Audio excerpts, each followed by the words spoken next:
Pakistani family reaction. तो कैसे आप सब, मेरा नाम मुजाद है। मैं नाना दे। यार सीएम योगी ने आपकी अदालत में आकर ओवैसी की ऐसी बजाई के ओवैसी दुम दबा कर भागा। अच्छा हाँ योगी जी ने। हाँ देखते हो यार, योगी जी तो ऐसे लोगों के साथ खिलाफ है जो पंगा उनसे तो भाई जल्दी से वॉच करते देखते हैं भाई सीएम योगी। और ये आई थिंक अभी आए हैं आपकी अदालत में।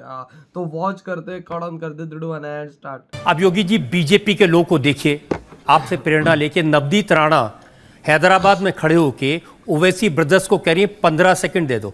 ऐसी बोल रही हूँ। उन्होंने 15 मिनट मांगे थे, उनसे कहा 15 मिनट काहे ले रहे हो, 15 सेकंड में ही हो जाए आर पार। देखिए ये आवश्यक भी है, लातों के भूत बातों से नहीं मानते। बात तो सही है।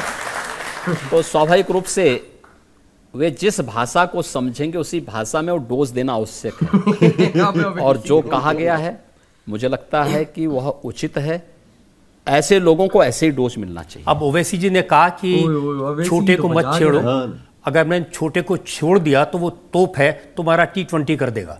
पहले फ्यूज हो चुके हैं लोग, इनका फ्यूज उठ चुका है, ये लोग अब कुछ नहीं कर पाएंगे। लेकिन अब योगी जी ये सही है कि देश में जो मुसलमान वर्ग है उनको एक क्लियर कट मैसेज दिया जा रहा है। मौलाना सज्जाद नोमानी बड़े स्कॉलर हैं, बड़ी रिस्पेक्ट है, उन्होंने मीटिंग की और कहा कि चुपचाप एक मुश्त वोट देना है मोदी को हराने के लिए। क्यों तेरे बाप का वोट है? देखिए ये जो मोदी को मैसेज दुर्भाग्यपूर्ण है। मोदी जी ने 10 वर्ष में चेहरा देख करके नहीं, जाति मत मजहब के आधार पर नहीं, कोई सबका साथ और सबके विकास के आधार पर देश के अंदर विकास भी किया, गरीब कल्याणकारी योजनाओं का लाभ भी किया। उन्होंने ये चीज लेकिन ये जो ध्रुवीकरण करने का प्रयास हो रहा है कुछ कठमुल्लों का, मौलवियों के द्वारा, मुझे लगता है ये चाहते हैं कि वह जीवन भर लुंगी पहन करके ही दौड़ता रहे। यही बात की है उसको ये लोग नहीं चाहते कि वह कोई एपीजे अब्दुल कलाम बने, कोई वैज्ञानिक बने, की जो बेकार आ रहा था वो भारत के अंदर वह नेतृत्व करने की स्थिति में आ सके। फर्रुखाबाद में सुना है सलमान खुर्शीद की जो भतीजी है मारिया आलम, उन्होंने क्या कहा, बहुत अकलमंदी के साथ, बहुत खामोशी के साथ वोट जिहाद करो। जिहाद करके वोट जिहाद करो। अगर वोट को भी जिहाद के साथ जोड़ना चाहते हैं तो उस वोट से जन्नत नहीं मिलेगा, जहन्नुम जरूर मिल जाएगा। और एक बात और मैं बता देना चाहता हूं, देखिए भारतीय जनता पार्टी का बहुत स्पष्ट वो है कि भारत का संविधान शरीयत से नहीं, कोई व्यक्तिगत कानून से नहीं, हम बाबा साहब भीमराव अंबेडकर के द्वारा बनाए गए संविधान से चलाएंगे। अब ये डराने की बात नहीं है जब ये रिपोर्ट पीएमओ से आती है कि 65 साल का आकलन किया, हिंदू 7% कम हो गए, मुसलमान 44% बढ़ गए। भारत के अंदर तो हिंदू 8% घटाई, मुस्लिमों की आबादी उससे ज्यादा कई गुना बढ़ी है। लेकिन पाकिस्तान और बांग्लादेश में ठीक इसके उल्टा हुआ है। वाह, क्या हुआ है? यानी यहां पे अल्पसंख्यक मुसलमान तेजी के साथ बढ़ा है, उसकी आबादी 3 से 4 गुना बढ़ी। वाकई इंडिया में बढ़ी वजह ये बात है। हिंदुओं की आबादी घटी, लेकिन पाकिस्तान और बांग्लादेश की स्थिति क्या है?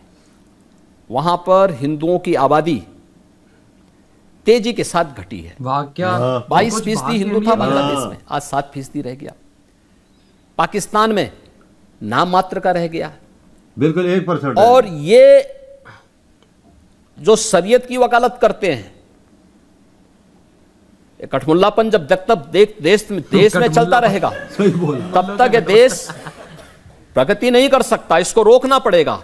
आप देखिए, अगर उस पीड़ित मानवता के लिए भारतीय जनता पार्टी नेतृत्व की मोदी जी की सरकार सिटीजनशिप अमेंडमेंट एक्ट लेके आती है, जिसमें भारत के किसी नागरिक का हित नहीं होना है, पाकिस्तान, बांग्लादेश, अफगानिस्तान से जो पीड़ित हिंदू है, बौद्ध है, जैनी है, सिख है, क्रिश्चियन है, पारसी है, इन सभी पीड़ित लोगों को जो पाकिस्तान और बांग्लादेश और अफगानिस्तान में अल्पसंख्यक है, जो उनको भारत की नागरिकता देने की वकालत करता है और उनको नागरिकता देने के लिए वचनबद्ध है। उसका ही लोग विरोध करते हैं भारत के अंदर। ये महीनों महीनों जाम रखते हैं, महीनों महीनों उग्र प्रदर्शन करते हैं, तोड़फोड़ करते हैं, आगजनी करने का प्रयास करते हैं। ये मानसिकता क्या दिखाती है? ये मानसिकता दिखाती है इन्हें मानवता से नहीं, इन्हें देश से नहीं, अपने मजहब से ज्यादा प्यार है। और मजहब को देश की तुलना में आप ऊंचा रखने का प्रयास करेंगे तो नया भारत इसको स्वीकार नहीं करेगा। और पाकिस्तान में जो चीज हो रही है, पाकिस्तान बर्बाद हो रहा है। कि राहुल गांधी तो विदेशों में जब जाते हैं वहां कहते हैं कि ये मोदी जी की सरकार, ये योगी जी की सरकार मुसलमानों पर जुल्म कर रही है। ये विदेशों की धरती पर बैठकर वो कहते हैं, और वहाँ अमेरिका के और लंदन के न्यूज़पेपर्स ये रिपोर्ट छापते भी हैं। याद करिए 2010 में जब श्री राहुल गांधी विदेश की यात्रा पे थे, तब उन्होंने कहा था ना कि हमें ISI से भय नहीं है, हमें किसी आतंकी संगठन से भय नहीं है, हमें भारत के अंदर हिंदुओं से भय है। तो आपको हिंदुओं से भय है, हिंदुओं को इन्हीं की सरकार के समय आतंकवादी कहा गया था, तो हिंदुओं से वोट क्यों मांग रहे हो? देखो कितना बड़ा उसने गलत बयान दिया। उनसे दूरी बना के रखो ना। वैसे भी एक्सीडेंटल हिंदू हैं, इनको अपने आप को हिंदू बोलने में ही शर्म लगती है, और हिंदुओं को लोग आतंकवादी कहते हैं। दुनिया के अंदर हिंदुस्तान को और हिंदुओं को अपमानित करते हैं, और वोट इनको हिंदुओं का चाहिए। जाति के आधार पर उसी हिंदू को बांटेंगे, ये नहीं चलेगा। ये दोगलापन और दोहरी जोरा चरित्र देश नहीं स्वीकार कर सकता। जनता भाई सवाल ले सकते हैं। माननीय मुख्यमंत्री जी, मेरा सवाल ये है कि कुछ लोग देश के अंदर में रह करके गजवाए हिंद की बात करते हैं और भारत पर कब्जे तक की बात कर देते हैं, तो इस बात में कितना दम है? देखिए, गजवाए हिंद का सपना कयामत के दिन तक भी सफल नहीं होने वाला। मुझसे नोट करके लिख लो, कई पीढ़ियां सड़ जाएंगी लेकिन ये सपना नहीं पूरा होने वाला है। और भारत अपनी यात्रा को इसी रूप में लेकर के आगे बढ़ेगा, और मोदी जी के नेतृत्व में दुनिया की सबसे बड़ी ताकत भी बनेगा। मुझे ये पूछना है, क्या इस चुनाव के बाद मोदी सरकार पूरे देश में यूनिफॉर्म सिविल कोड लागू करेगी? ये तो लागू होना ही चाहिए, और ये हमने अपने संकल्प पत्र में भी, भारतीय जनता पार्टी घोषणा पत्र नहीं जारी करती, संकल्प पत्र देती। संकल्प का मतलब विकल्प नहीं, उसको हर हाल में होना है। कि भारतीय जनता पार्टी की सरकार बनेगी, हम देश के अंदर एक समान कानून लागू करेंगे, और मुझे लगता है कि पूरे देश को एक समान नागरिक कानून के लिए भारतीय जनता पार्टी के पक्ष में खड़ा होना चाहिए। फिर ओवैसी जी कहिए कि भारतीय जनता पार्टी हमारे बेडरूम में झांकने की कोशिश कर रही है, हमारे बच्चों को गिनने की कोशिश कर रही है।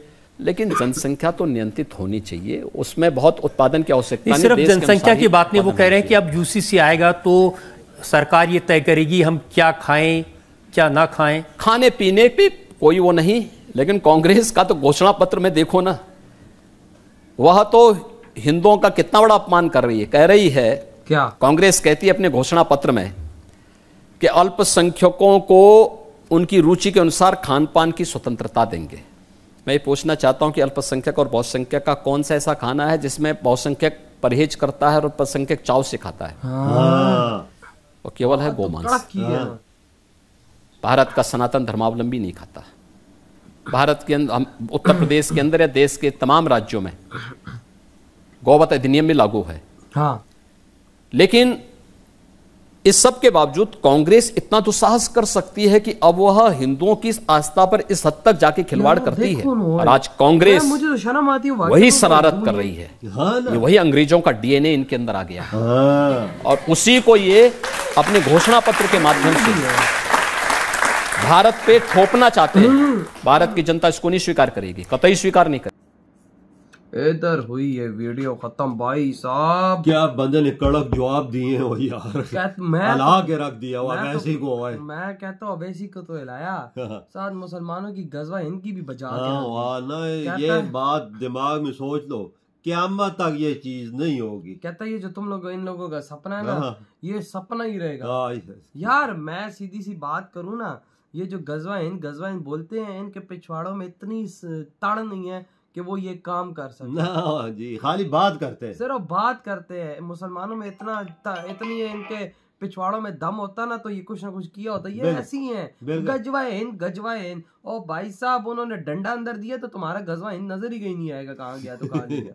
बात करते हैं गजवा हिंद की। और दूसरी तरफ अवैसी राहुल गांधी वजह क्या बात करता है, वो सबसे ज्यादा हिंदुओं से खतरा है। वो तो खुद भी हिंदू है, वो खुदा के बंदे। कैसी जोगी जी, हाँ यार कैसी बातें करता है वो तू खुद क्या है?